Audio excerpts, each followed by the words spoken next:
আসসালামু আলাইকুম ফ্রেন্ডস, আমি ডক্টর গোলাম গৌস আশরাফি, BHMS ঢাকা ইউনিভার্সিটি।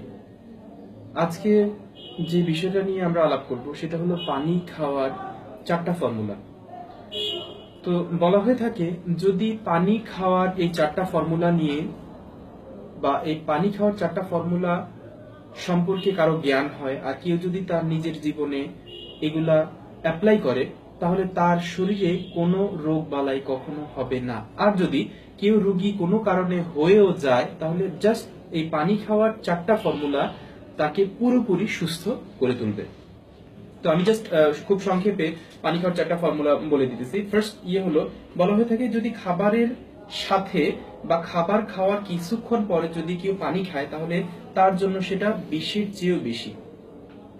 আমি আবার কথাটা বলতেছি যে খাবার খাওয়ার সময় বা খাবার খাওয়ার ইমিডিয়েট পরে যদি কেউ পানি খায় তাহলে তার জন্য পৃথিবীতে আর কোনো শত্রুর দরকার নাই, সে নিজের জন্য সবচেয়ে বড় শত্রু। তো খাবার খাওয়ার ন্যূনতম 40 থেকে 48 মিনিট আগে পানি খেতে হবে, আর যদি না হয় তাহলে 1 থেকে 1.5 ঘন্টা পরে পানি খেতে হবে। 1 থেকে 1.5 ঘন্টা এই কারণে বলা হইতেছে যে নিজকে সুস্থ দাবি করবে তার জন্য হলো 1 ঘন্টা, আর যে নিজকে অসুস্থ দাবি করবে তার জন্য হলো 1.5 ঘন্টা। এইগুলো পানি খাওয়ার একটা সূত্র। দ্বিতীয় সূত্র হলো যে পানি যখনই খাবো তখন গড়গড় করে 100 মানে টোটাল গ্লাস ধরলাম, গ্লাস ধরে একদম পুরোপুরি শেষ করে দিলাম এমন যেন না হয়। পানি খেতে হবে মুখে নিলাম, কিছুক্ষণ পানিটা রাখলাম, রেখে এদিক সেদিক নাড়লাম, কুলি করলাম, দেন কিছু সালাইভা মুখের লালা যখন মিক্সড হলো তখন পানিটা গিললাম। এটা হলো 2 নাম্বার সূত্র। পানি যেন আমরা কখনো ঢকঢক করে না খাই, কিছুক্ষণ সময় নিয়ে যেন সিপ সিপ, আমাদের ভাষায় এটা আমরা বলি যে সিপ সিপ করে পানি যেন খাওয়া।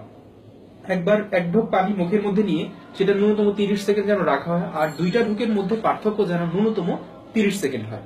আচ্ছা, এই গেল 2টা নিয়ম। 3 নাম্বার নিয়ম হলো সকালবেলা ঘুম থেকে উঠে কুসুম গরম পানি, 3 গ্লাস কুসুম গরম পানি। এটা বড়দের জন্য, আর ছোটদের জন্য হলো 1 গ্লাস বা 1 থেকে 2 গ্লাস কুসুম গরম পানি।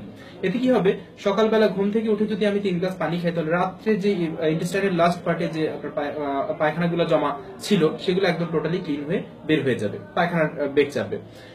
আর 4 নাম্বার নিয়ম হলো যে কখনোই দাঁড়িয়ে পানি না খাওয়া, ঠান্ডা পানি কখনোই না খাওয়া, আর হলো সবসময় যেন একটু চেষ্টা করা যে কুসুম গরম পানি খাওয়া। তো এই 4টা ফর্মুলা আমি আবার একটু রিপিট করে বলতে চাই যেন এটা ক্লিয়ার হয়ে যায় যে খাবারের হয় 40 থেকে 48 মিনিট আগে পানি খাওয়া, আর যদি না হয় তাহলে 1 থেকে 1.5 ঘন্টা পরে পানি খাওয়া। আর পানি সবসময় খেতে হবে সিপ সিপ করে, কখনোই যেন ঢকঢক করে একদম পুরো ধরলাম ইয়ে করে খেয়ে ফেললাম এভাবে যেন না হয়, সিপ সিপ করে পানি খেতে হবে। আর 3 নাম্বার নিয়ম হলো সকালবেলা ঘুম থেকে উঠে 3 গ্লাস কুসুম গরম পানি, আর রাতে ঘুমাইতে যাওয়ার আগে ব্রাশ ট্রাশ করার পরে 1 গ্লাস কুসুম গরম পানি। আর কখনো যেন ঠান্ডা পানি না খাই, দাঁড়ায় পানি না খাই, আর যেন চেষ্টা করি একটু কুসুম গরম পানি খাওয়ার জন্য। তো বলা হয়ে থাকে কেউ যদি এই 4টা ফর্মুলা মানে তাহলে তার শরীরে আর কখনো রোগ বালাই হবে না। ফর এক্সাম্পল বলি, কারো যদি ওভার ওয়েট থাকে, কেউ যদি স্লিম অ্যান্ড ট্রিম হতে চায়, জাস্ট এই 4টা ফর্মুলা সে যেদিন থেকে মানা আরম্ভ করবে এর পরের দিন থেকে তার ওয়েট আস্তে আস্তে করে কমা আরম্ভ হবে। ইভেন সে একটা সময় উইদিন, আমি বলে থাকি আমার রোগীদেরকে, ইভেন অনেকের রেজাল্ট এরকম আসছে যে উইদিন 4 to 6 মান্থ দেখা গেল যে তাদের প্রায় 10 থেকে 15 কেজি ওয়েট কমে গেছে। কারো যদি মাইগ্রেন থাকে পরের দিন থেকে কমা আরম্ভ হবে জাস্ট এই প্রসেস যদি কেউ পানি খায়। যদি কারো গ্যাস্ট্রিকের প্রবলেম থাকে, হার্ট বার্ন থাকে, তাহলে এর পরের দিন থেকে সেটা কমে যাবে। যদি কারো হাই ব্লাড প্রেশার থাকে, হাই ব্লাড প্রেশার নর্মাল চলে আসবে। যদি কারো কোলেস্ট্রল লেভেল হাই থাকে, কোলেস্ট্রল লেভেল ঠিক হয়ে যাবে। যদি কারো হার্টের প্রবলেম থাকে, হার্টের প্রবলেম ঠিক হতে থাকবে। যদি কারো কিডনির মধ্যে প্রবলেম থাকে, কিডনির প্রবলেম ঠিক হতে থাকবে।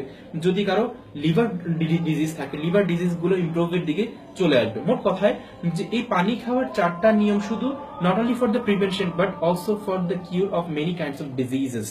তো এই পানি খাওয়ার 4টা নিয়ম সম্পর্কে আজকে আলাপ করলাম। তো আপনারা চেষ্টা করবেন নিজের জীবনেও এই 4টা নিয়ম মানার জন্য। ইভেন যারা যদি কোনো পরিচিত কেউ থাকে তাহলে অবশ্যই তাদের সাথে এই বিষয়টি নিয়ে শেয়ার করবেন। জাস্ট এই পানি খাওয়ার 4টা নিয়ম আপনারা পালন করেন, আর আমি দোয়া করি যেন আপনারা প্রত্যেকে সুস্থ থাকুন, ভালো থাকুন। জি, থ্যাংক ইউ ফর ওয়াচিং।